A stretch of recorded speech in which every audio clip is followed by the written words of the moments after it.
Olá, eu sou Cavalcante Júnior e este é o Pode Vir, o podcast da Vida Acontecendo, que tem a produção de Jamile Cavalcante e audiovisual da Pro Produções. Quem senta-se à mesa hoje é André Dantas para conversarmos sobre a medicalização dos afetos. André, seja muito bem-vindo. Eu que agradeço o convite. Ao Pode Vir.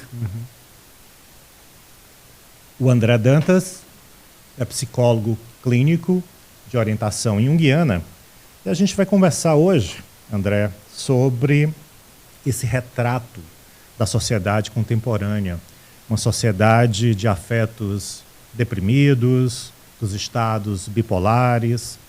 Qual é a sua leitura, né, desse retrato, dessas imagens que você, como profissional, como psicoterapeuta, tem colecionado aí nos seus muitos atendimentos dessa sociedade contemporânea? É uma leitura paradoxal, como é a leitura junguiana, né, em geral. Na psicologia junguiana você tem que aprender a pensar por paradoxos, porque a psique é paradoxal. Então, qual é o grande paradoxo, né? A gente vive numa sociedade que cultua um certo tipo de afeto, um certo tipo de emoção espetacular, né, que intensifica, né, os grandes espetáculos, né, as redes sociais estão o tempo todo eletrificando nossos afetos, mas é um afeto superficial. Um nível afetivo que não tem uma profundidade, não tem raiz, não tem, para usar a linguagem aqui, nossa linguagem cearense, não tem substância. Né? Quando realmente aparece um afeto que tem profundidade, que tem substância, onde nós somos realmente afetados, aí as pessoas em geral se desorganizam e se medicalizam, porque a nossa sociedade ela não consegue lidar com isso, pelo menos não nesse nosso momento histórico. Né? Ela não nos habilita, ela não oferece tantas ferramentas assim para que os indivíduos em geral lidem com esses afetos mais profundos, que são os afetos reais, né? Não os afetos intensificados pela mídia, que é por espetáculo. Né? Então, utilizando uma outra imagem, como se esses afetos estivessem assumindo uma superfície lisa, como a dos smartphones, né? Da vida sem rugas, sem interrupções, sem pausas. É isso que está acontecendo no campo dos afetos também? Exatamente. Afeta a tela, né? Usando essa imagem da tela, ele é liso, né? Ele é exagerado, é dramático, né? Tem uma certa dramaticidade, mas ele não tem... O diferencial é a falta de profundidade. Ele é rápido, ele é efêmero.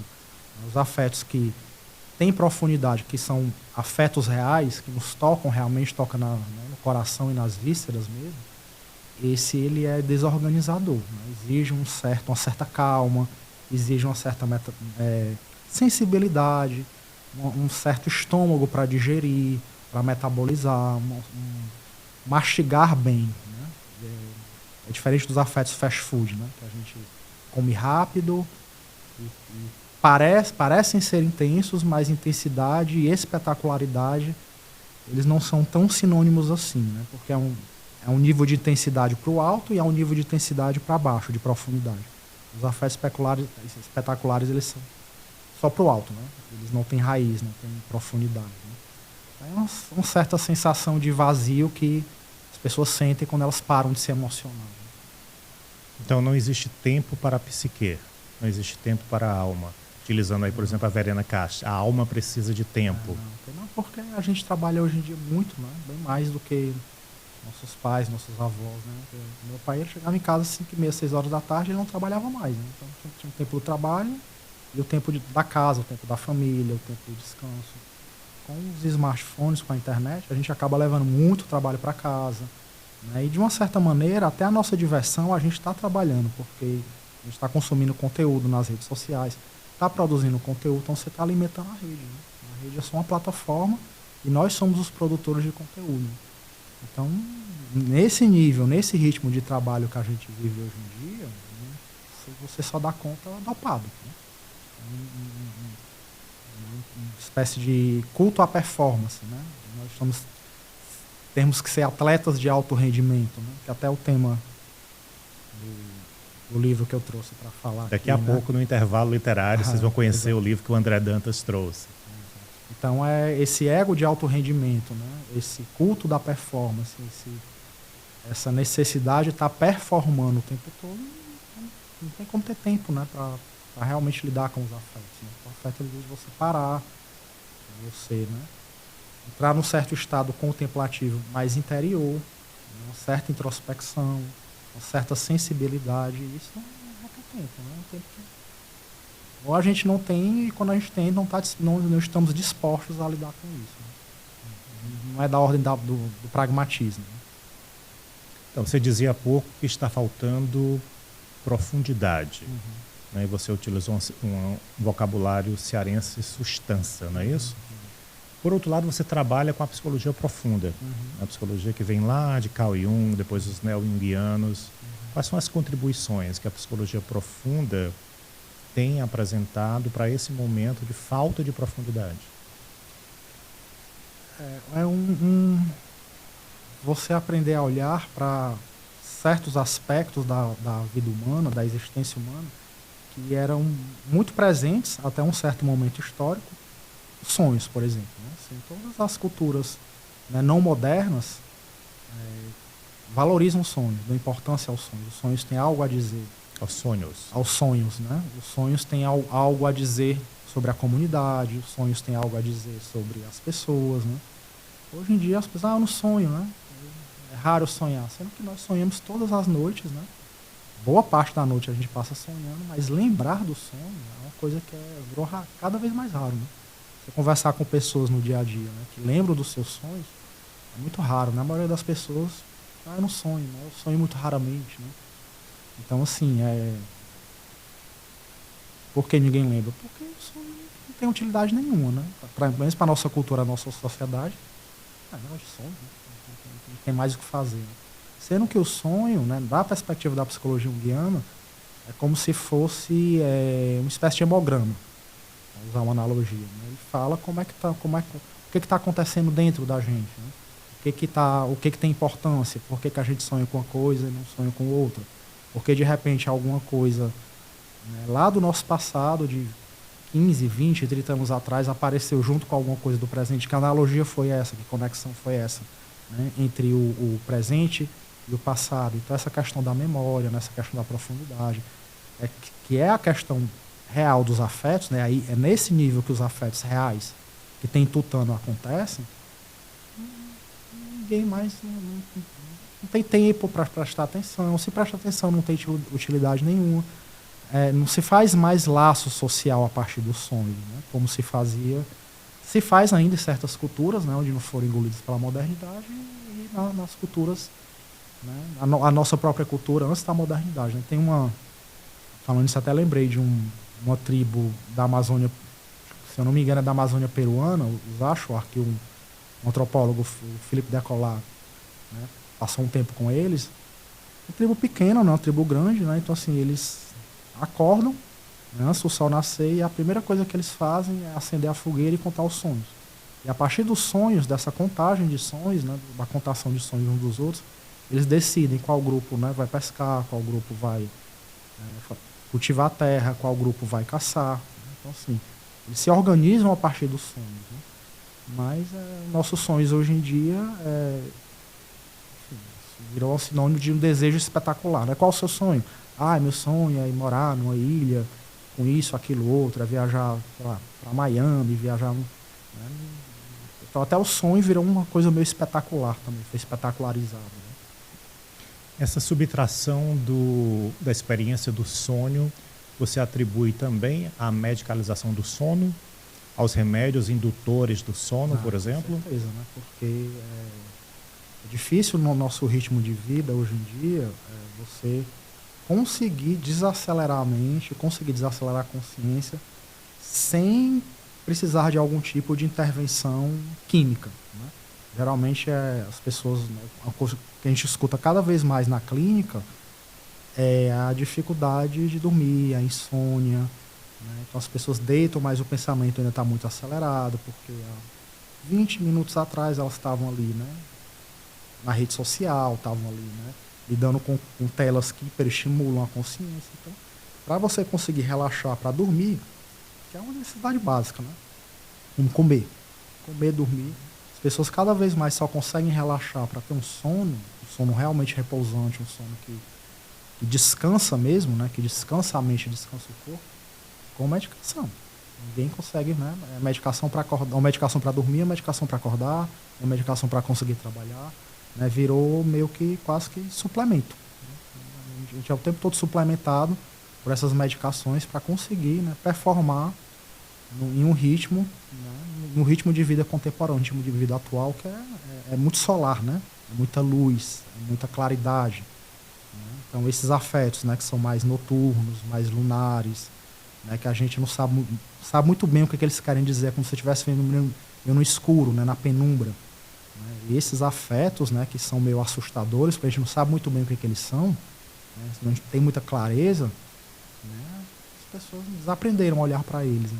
Porque está todo mundo inebriado, né, pelo sol. Né? Não é à toa que a grande questão, né, desse século, né, cada vez mais, é o aquecimento global. Né? O excesso de sol. Né? Então a gente está precisando de uma sociedade que aprenda a cultivar mais a penumbra. Está o lado noturno da alma, né?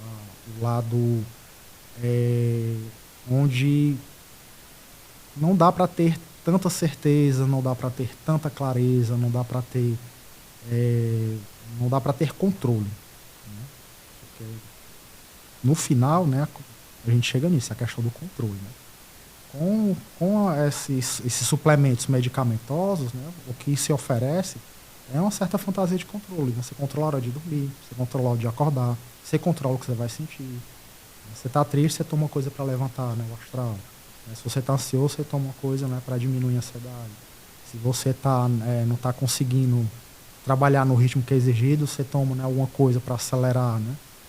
Para se divertir, né? As pessoas, para se divertir, você tem as drogas legais, as drogas ilegais. Né? Então, no fundo, o que está em questão é exatamente o controle. Né? E o afeto, ele não é controlável. Né? O afeto é um acontecimento. Né? O Jung coloca como se fosse quase que um evento natural, no sentido de que ele simplesmente acontece. É parte da nossa, a gente poderia dizer, natureza, né? No sentido de que eles não são engendrados artificialmente. Eles têm uma história, mas eles não estão sob o controle do ego. Né? E a nossa sociedade exige cada vez mais um controle egóico. Né? Então os afetos são mais espontâneos. São mais da pura espontaneidade. Né? A gente não controla, a gente pode lidar, né? Tem um certo controle como a gente lida com os nossos afetos. Mas controlar o que a gente sente, só aparentemente com medicação. Né? A medicação, ela dá essa ilusão de controle, mas na verdade é um tipo de anestésico. Né? Que é uma ironia, né? Porque eu falei do paradoxo. Não sentir, né? A anestesia. E as telas, né? O espetáculo, ele é paradoxalmente uma anestesia por uma estimulação. Né? Ele estimula um certo tipo de afeto espetacular, né? Um certo pico afetivo, uma certa intensidade, né? Que é mais sensorial do que afetiva, né? É mais a nível físico, né? Uma excitação física, e anestesia para os afetos reais. Né? Também é uma anestesia pela intensidade. Né? Na tua leitura, o que tem contribuído para esse excesso de controle no momento contemporâneo? Principalmente a questão do trabalho, né? Acho que conseguir trabalhar no ritmo que a gente trabalha, né? E não tem como. Você não entrega o que é exigido, né? No nível de exigência sem algum tipo de... Algum momento da vida ter algum tipo de medicalização. Cada vez mais. Né? Cada vez mais. As pessoas... não me permito me entristecer, porque amanhã eu tenho que trabalhar, amanhã eu tenho que estar sorrindo, amanhã eu tenho que estar, né, dando mostras de alegria. Então esse trabalho hoje ele é sobre-humano. Exatamente. Né? Nosso ritmo de trabalho ele exige mais, né, no sentido de ele é menos físico, né? A gente sente um cansaço que é menos o cansaço do físico, em geral, né? Porque trabalhos muito manuais que cansam, né?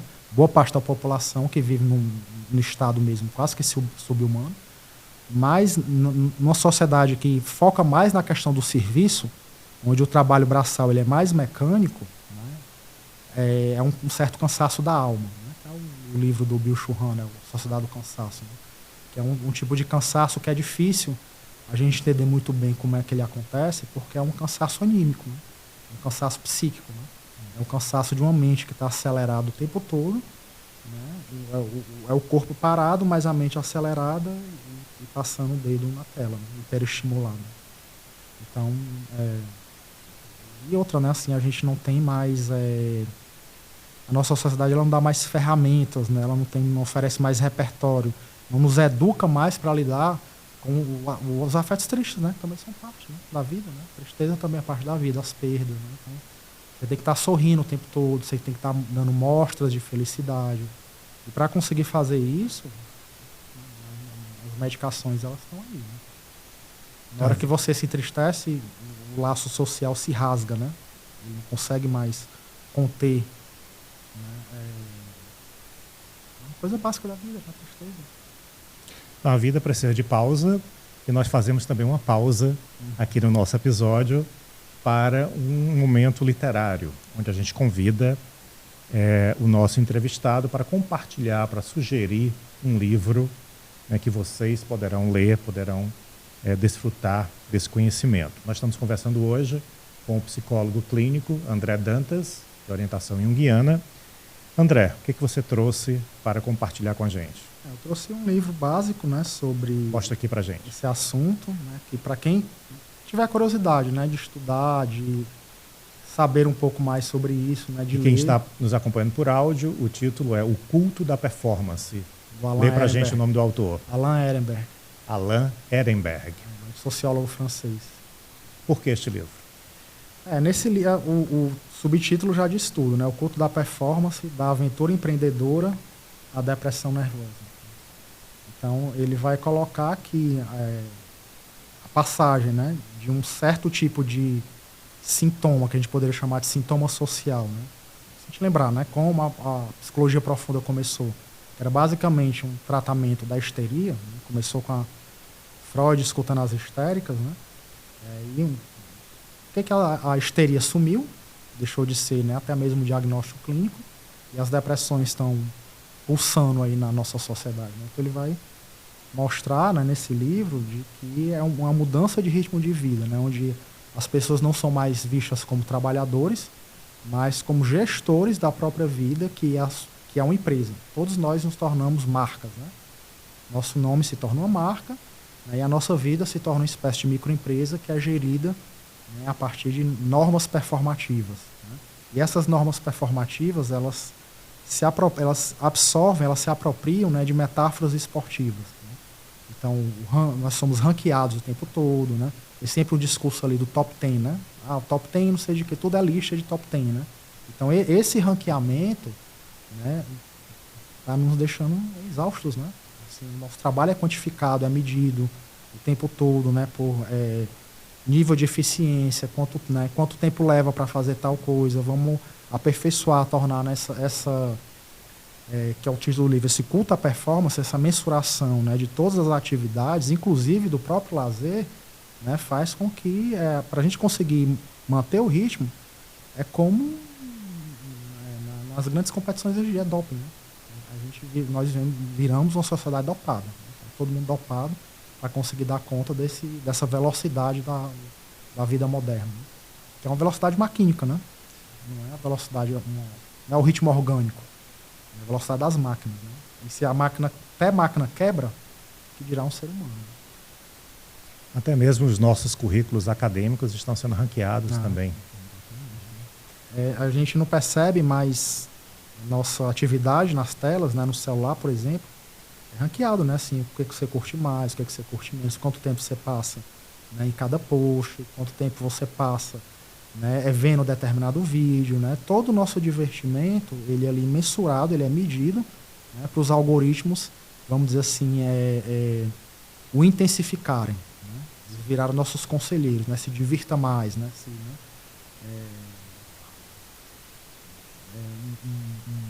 A performatividade, ela invadiu até mesmo o lazer, né? Isso é um modo de controle, né? A sociedade de controle. Nós estamos sendo controlados constantemente. A cada clique, a cada like, a cada curtida.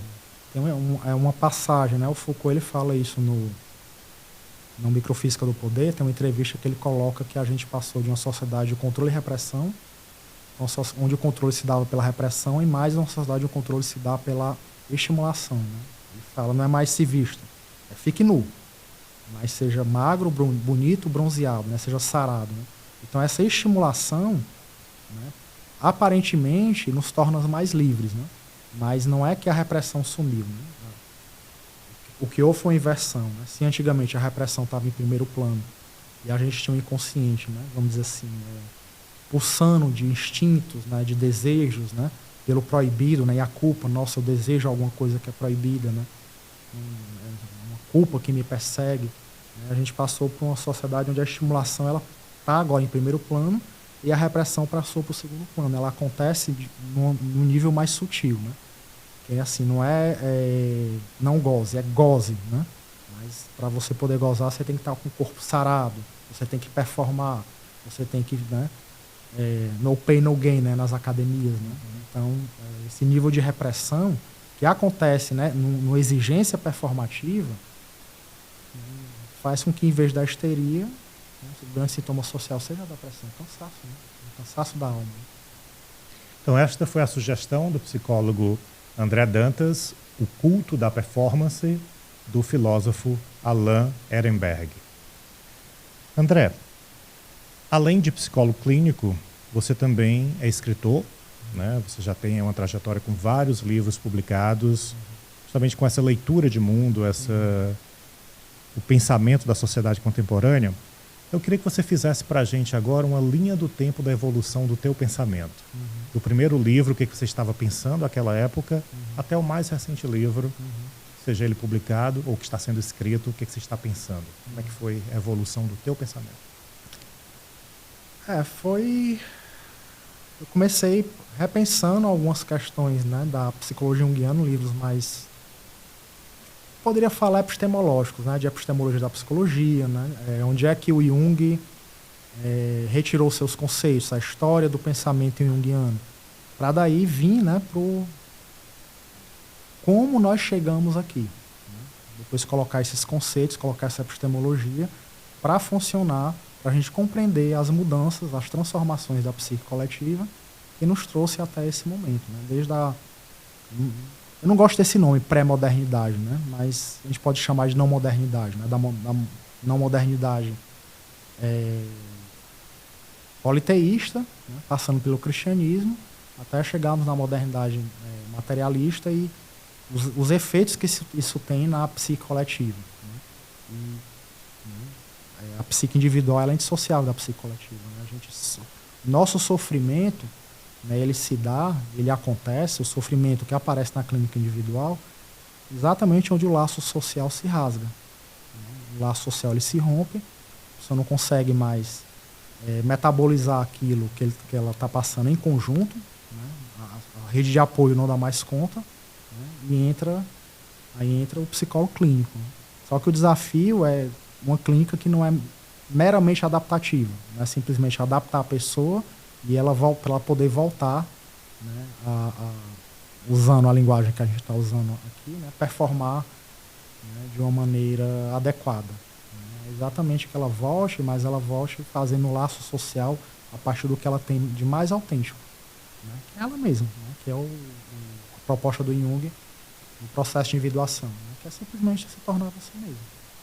Né? Se tornar o que novamente o paradoxo, né? Tornar-se o que você já é. Né? Tirar as máscaras, né? Tirar as fantasias, né? E simplesmente se permitir ser você mesmo. Né? Aparentemente simples, mas é um desafio. Que aí envolve exatamente quebrar essa lógica, né? Essa lógica da performance, essa lógica, né? Das insígnias de sucesso, essa lógica, né, de um ritmo de vida acelerado e que não é fácil, né? Não é algo fácil de fazer porque precisa ser feito em conjunto, né? Porque uma mudança ela só é uma mudança real quando ela muda um certo aspecto da rede de relações. Por isso que mudar é difícil, né? Se você não muda a sua rede de relações, se essa mudança ela não reverbera, né, para o laço social, você volta para o mesmo campo. Não, peraí, eu dizia A, aí você dizia B. Aí eu dizia C e você dizia D. Agora eu digo A, você quer dizer F? Pode voltar a dizer B, porque só porque você mudou eu tenho que mudar também? Não. Eu gostava de você do jeito que você era, né? Então, volte para aquele lugar, porque a gente tem um script, né? A gente tem aqui um roteiro que está pronto e você está querendo quebrar o roteiro. Você agora quer ser um outro personagem, né? Então, assim, não tem como você fazer nenhum tipo de mudança real de nenhum indivíduo se essa mudança ela não reverberar nos indivíduos com os quais eles convivem. Né? Assim, por isso que mudar é difícil, né? Esse tem sido o conteúdo do teu pensamento mais recente, na escrita, nas palestras que você tem feito? Exatamente, e principalmente em relação às redes sociais, né? Que é uma confusão da identidade com a persona midiática. Né? Você acha que nós estamos cada vez mais nos tornando, né, assim, a nossa persona midiática, nossa imagem publicitária. A gente se relaciona uns com os outros cada vez mais pelo impacto o impacto publicitário que a nossa imagem, né, gera nas pessoas ao redor, né, e uma confusão, né, é como se nós estivéssemos tornando propaganda de nós mesmos. E tem um preço e tem um peso para sustentar essa imagem, né? Isso é exaustivo, né? Assim, basta você olhar pessoas que vivem disso, né? Que fazem realmente isso, né?